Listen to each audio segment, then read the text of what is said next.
Hey guys, this is Axl Crowe. You're watching the Three Count Podcast.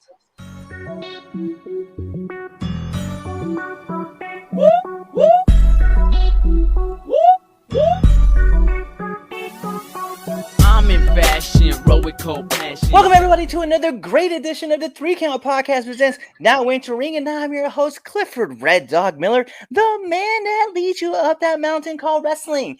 And by now, after like our 200 and something episode, just like your tribal chief, acknowledge me. Because like your favorite Sherpa that you've seen by now, it's never about me. It's about who's entering the ring. So who's entering the ring today? You can find this person at GXW. You can find this person. He is an actor, a wrestler. He is a hardcore fanatic. And he is a mentor to some. He is Axl Crowe. Doing, guys? What up, man? Not much. Just chilling. How about you? I'm just enjoying the day and enjoying life, man, right now. So it's cool because we ran into each other a couple times and we've been able to have like great conversations and stuff just like in and out of the ring. So I definitely was like, yo, this being one of our 2-part episodes that we're gonna drop for Halloween, I was like, who else can we have except for the man of greatness here? So thank you for coming on the show. Yes, sir. Thank you for having me. Hell yeah. So let's jump right into it. When I got the first question I'm going to ask you is, who is Axl Crowe? So, the story behind Axl Crowe is more so they say in wrestling that you take life experience and you times them by 100 or 1,000 or whatever. Axl Crowe is basically a branch off the abuse I experienced in life at one point. And I just took that and created something that I could portray and it would be fun and I don't know, just entertaining. But Axl Crowe he basically was raised in a dark carnival and was abused by his parents. And then one day he found the strength in something that I guess the voices in his head, and he found the strength to basically overcome them and escape from the prison that his parents kept him in. Yo, I like it though. And the one thing I do like too is that you could tell like with your makeup, right, that it's heavily borrowed from one of my favorite movies of all time. Maybe I should say one of my favorites, but my favorite movie of all time, right? I'm a massive Crow fan myself. Yes, me And too. to see Eric's face paint, I was like, I know this all too well. Yeah, that's what I was wanting the crow vibe, but I'm trying to branch it from not being too crowy, so like not too copyright. But then I have the problem too where people are like you look like a juggalo and I get all that. So I definitely really aiming towards the crow. I don't know, just growing up watching that movie, it just inspired me in some type of way. It just wasn't out a lot. I'd put on the movie and just kind of relax and just forget for a moment or two.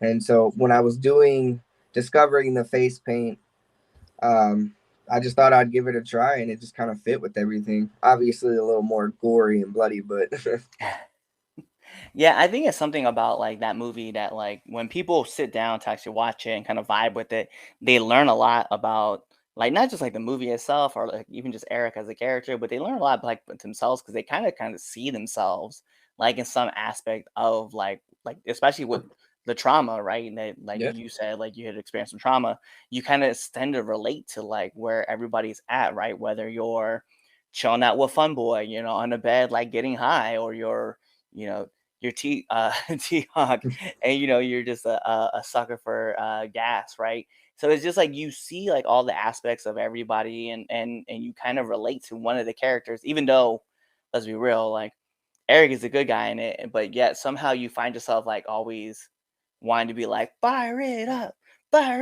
just because the way the movie just like blends to you. yeah, it's such a great movie, man. Yo, so how did you get into the business? um, so I mean, I kind of grew up around it, not anything professionally as a kid growing up. Just my uncles just kind of doing their own thing, but as I got older, I realized that that wasn't for me, and I wanted to do something better. And I actually met a guy named Billy the Kid. I guess he had wrestled back in the day, and he knew Dave McLeod of GXW. So basically talked to him and got me in, and I started in GXW and just fell in love with it. I like that. So I need to know because we have so many people who are dying to know this question because it's something I ask everybody. What's the worst bump you've taken? The worst bump I've taken? Definitely on like any hard surface, like concrete or something like that. It's definitely the worst bump. Um, but the most insane bump I've taken was basically through a ladder off of a it was like a 1-story structure. Oh, Yeah. So I mean that was the worst, but I mean I kind of chilled out after that. Yeah, I feel like once you have like that one bump where you're like, you know what, maybe I don't really want to take all these kind of like nasty bumps. I'm just gonna say no to certain ones. Like, Yeah, try to keep it under control and not kill my body before I'm 30. right, that's always the top thing. I know, like I ask that question every time to people because like at the end of the day, someone's gonna be like, yo, what's the worst bump you've ever taken? And I'm gonna be like, I really didn't take a lot because my podcast let me know about all the bumps I don't want to take. Yeah. That way I can just be like, hey, you know what? I saw someone say they took that bump before and they said it sucked, and I'm not really about that life. Yeah, no. See, like when I first started, I was wanting to do more of the hardcore style. Not so much death match, but like the fine line between the death match and hardcore right there. Right. And then I really just the more I thought about it, I was like, is it worth it? uh, Nah, I think I'm just gonna go ahead and just like go that way. Yeah. I can do certain things, but going all out like I see some of these guys do, I definitely don't want to do all that. Listen, because a lot of people like they'll talk to me about stuff and they'll be like, man, what do you think of deathmatch wrestling? And I'm like, yo, that is an art form.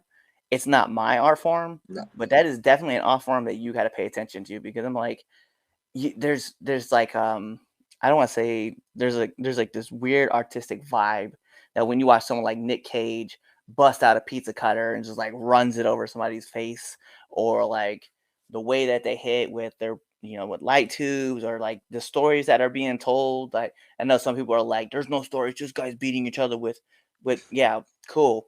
But I think so, and I watch like the way Nick moves and stuff in the ring. I'm like, yo, this guy's actually working, and he's working really Yeah, well. It's just a yeah, lot of people were like, "Oh, but there's so many weapons, so much blood, blah blah blah blah." I'm like, whatever, man. Then don't watch it. There's like a yeah. million other It's not different for you, promotions though. out there, you Yeah, know. yeah. But I do have an appreciation for like deathmatch wrestling, hardcore wrestling. Like definitely, I can definitely see like, watch like I watch Sicken do match after match where he's like, I'm gonna do this ladder match and I'm gonna do a table match. I'm gonna do a this Lego spot. And I'm like, all right, man, you do you. I'm not doing Yeah. any of that. I mean, the Legos and the ladders, yes. I don't know how to the extent. I've always wanted to do a cage match and do something crazy during a cage match. So I don't know if the opportunity presents itself in the right moment. It just depends. I could definitely, I definitely want to do a cage match. I don't know like how crazy I would do with like the cage though. Like I just don't have that idea in my mind. But I think the other part that I worry about is like the moment that my mind decides, hey man, I want to do a thumbtack spot. I'm like, we probably should think about getting out of the business because we've gone too far. Yeah, yeah, definitely. Yo, all right. So then you go to a show, you have fun, or you go to like conventions or whatever, you having fun. What's that post match meal, post convention snack that you gotta have?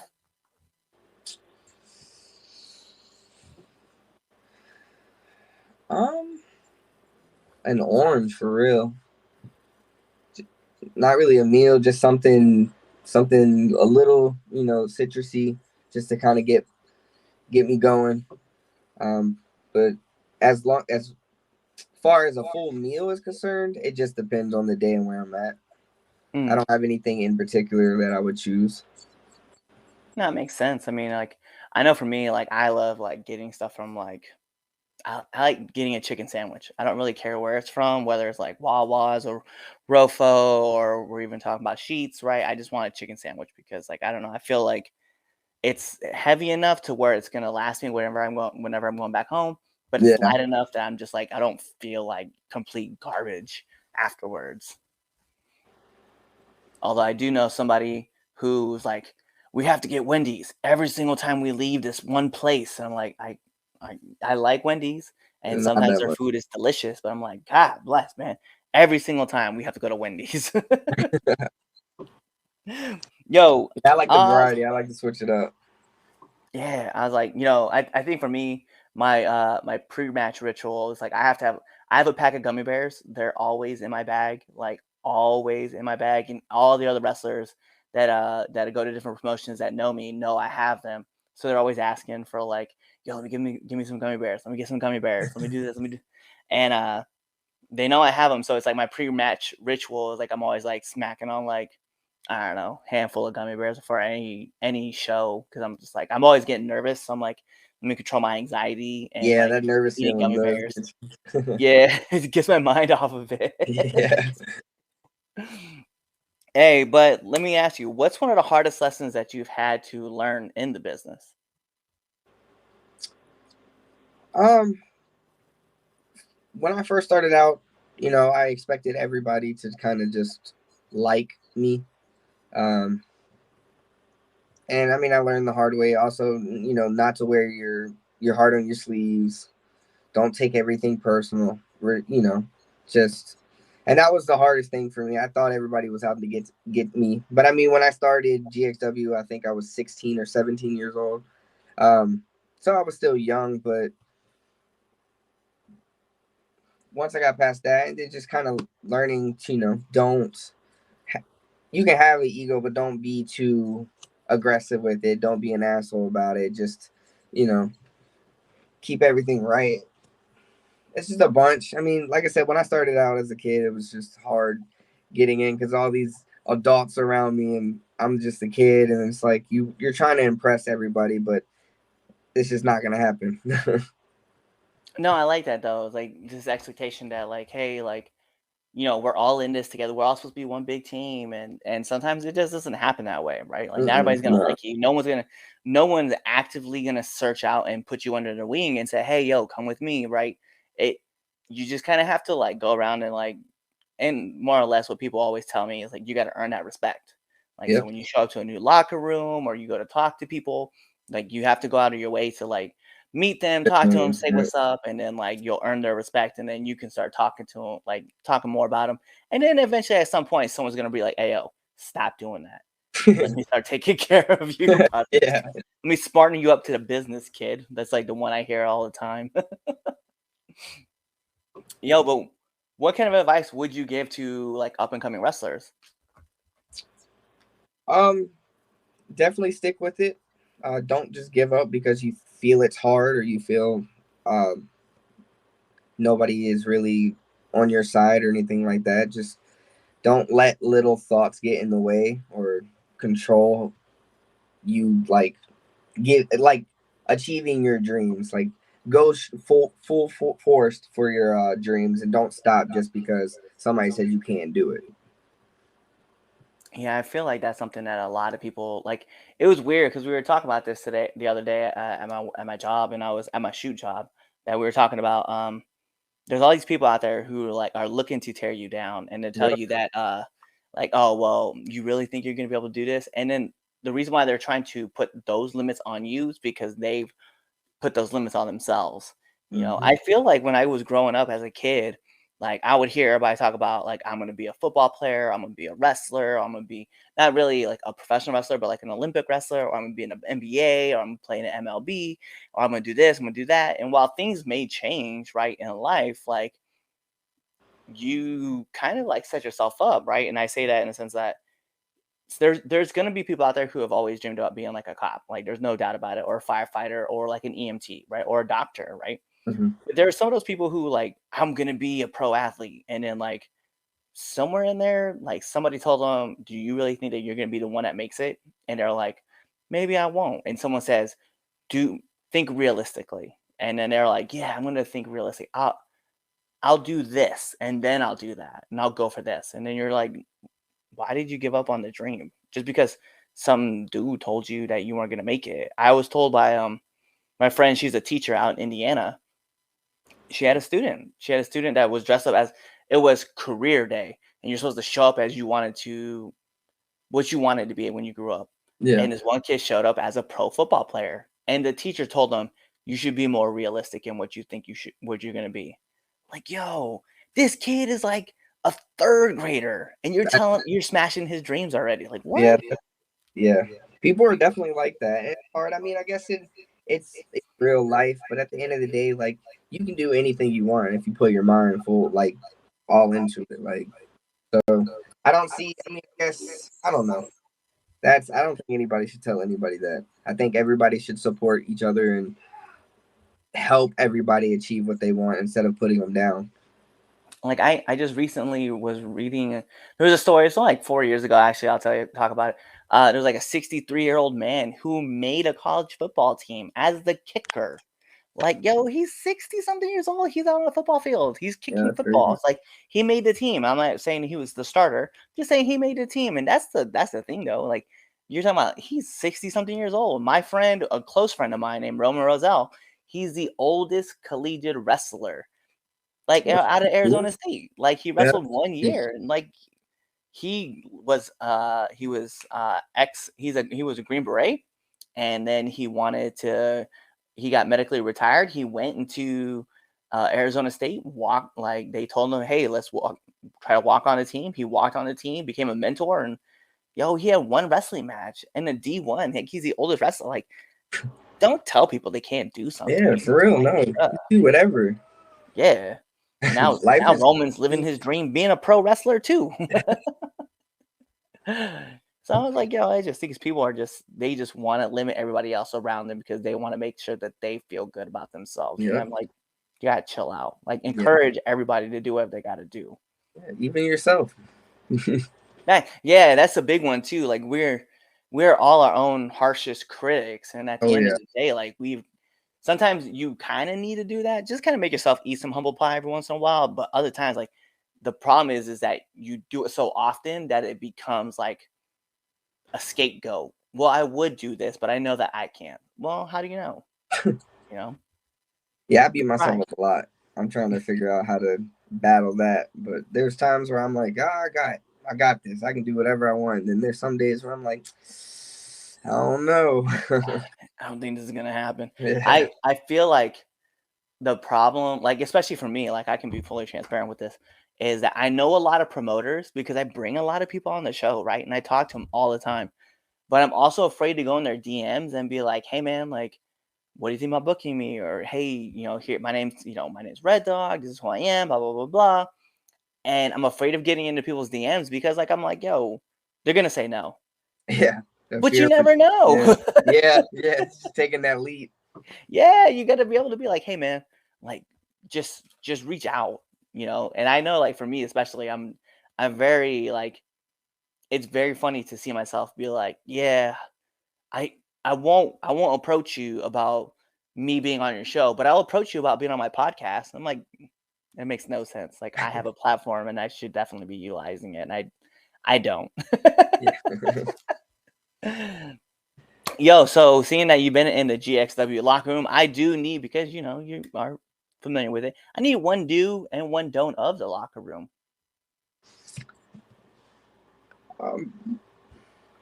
One do, definitely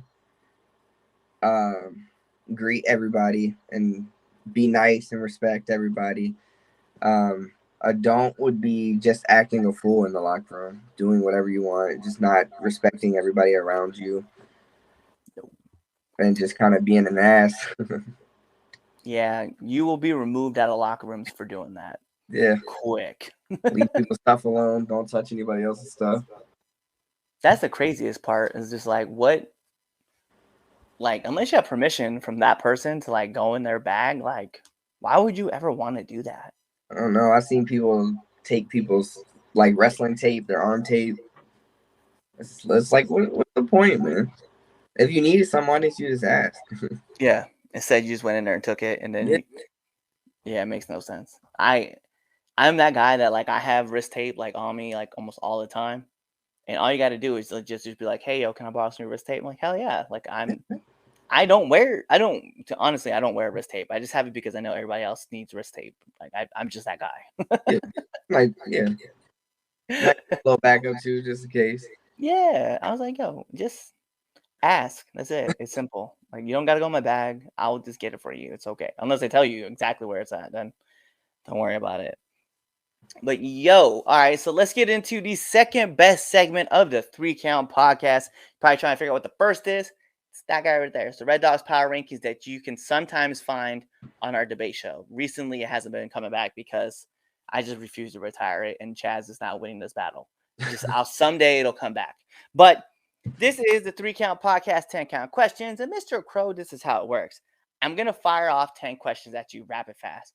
Whatever your answer is, that's your answer. Okay. All right. Sounds So good. we're going to put on the imaginary timer for added pressure. Bing! And in the words of Mike Goldberg, here we go. SmackDown or Raw? Oh, Raw.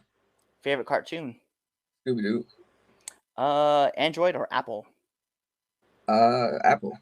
Favorite movie? It Chapter 2. Let's go. Freddy or Jason? Freddy. Okay. Favorite actor? Johnny Depp. Okay. Brandon Lee or Edward Furlong? Brandon Lee. Let's go. Favorite podcast?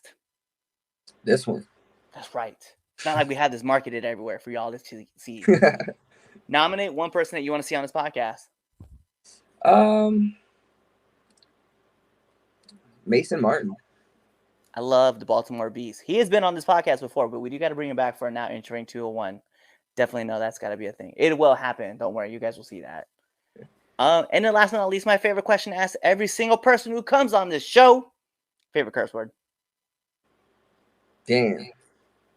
Damn is a good one. I feel like you'll put that literally everywhere.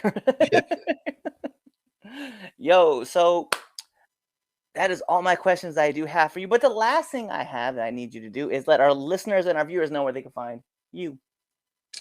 You can find me on TikTok at Axl Crowe 666, Facebook at Corey Patterson, or Instagram at Axl Crowe 666. Same thing. There you go. He gave you his handles. He told you where you could find him, and then he even gave you a shoot name. That's yeah. Wow. But like every good part of a wrestling match, we got to take this home. Because this is the 3 Count Podcast presents Now Entering, and I'm your host, Clifford Red Dog Miller, the man that leads you up this mountain called wrestling. But like every good Sherpa, which I would like to think I am, it's never about me. It's about who's entering the ring, and who's entering the ring. You see him right there. Axl Crowe himself in the ring. And you guys know what to do. Tune into the next episode and be there, or you're legitimately following us on all social media platforms right there at the bottom. You're subscribed to our YouTube channel. You're following us on Spotify. You're giving us those 5-star frog slash reviews on Apple Podcasts. You're doing all that stuff. You're commenting on every single thing that we're doing. You're even telling your friends to come check out all of our stuff. You're doing all of that, or you're really just kind of waiting for this episode to end, waiting for the outro, and then you're choosing another episode to listen to. Peace. What's going on, 3 Count Nation? I'm Clifford Red Dog Miller with the catchphrase. But what I really want to do right now, go to twitter.com, right? Go over there, find us at the 3Count_pod, give us a follow, give us a like, give us a comment. We want to talk to you guys. Go to IG at the 3Count Pod. Give us a like, give us a follow, leave us a comment. We want to interact with you. Go to youtube.com, give a subscribe, turn the bell on, turn the notifications, leave a comment. We want to talk to you. Go to anchor.fm/the 3Count podcast, and in there, you can leave us a message, and we will talk to you. Basically, what I'm trying to tell you is that we want to talk to you. We want to have fun with you guys, and we love listening to what you guys have to say. Also, one thing I need you to do for me, the 3Count podcast also has merchandise. At ProWrestlingTees.com/the 3Count pod. Please go buy our t-shirts. We love you guys, and we hope you love us too. So show us some support, please.